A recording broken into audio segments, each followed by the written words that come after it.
will be more than this. And if the Lord had not cut short the days, no human being would be saved. But for the sake of the elect, whom he chose, he shortened the days. Why the sake of the elect? Elect can die anytime. But why for the sake of the elect? So more can believe. They're not elect. For the sake of those who have been chosen already, those who have been born again, those who have a new heart, for their sake, no human being would be saved. But for he's not saying no human being would. There's already those that are saved. I believe what he's saying is, what did he promise we were going to do? What does he promise the elect? What is the first fruits harvest going to do in the millennium? We won't be there for the wrath. We won't be for the wrath. What we can do during the millennium, that 1,000-year reign of Christ. Priests and we will rule and be priests. So there has to be people left to repopulate the earth who are not sold out to Satan. It doesn't mean they're saved. They're not saved, but they have to repopulate. And so it's the elect who are going to reign with him. So for the sake of the elect, he's got to make sure there's people who have not sold their soul to Satan, who have not worshipped the beast, who have not taken the mark of the beast. Or else the elect would have nobody to rule over. So for the sake of the elect, whom he already chose, he shortened those days. And then if anyone says to you, look, here is the Christ, or look, well, then he goes on. Now let's look at what he says in Luke, the same story. Now there we get more information. But when you see Jerusalem surrounded by armies, then know that its desolation has come near. See, he doesn't say the abomination of desolation. He says the desolation that Matthew spoke of, the desolation that Mark spoke of, the desolation that Daniel was told.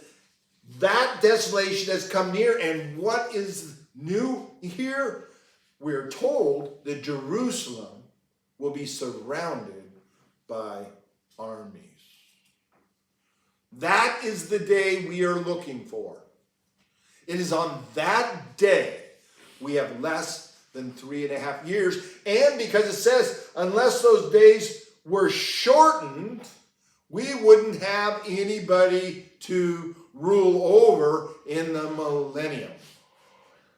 So it's probably going to be shorter in 3.5 years. And if you want to hear good arguments for this, look up TorahFamily.org videos, Torah Steve's videos on this subject matter, where he pulls in Old Testament scripture to show, and he thinks it's going to be considerably shorter than those 3.5 years.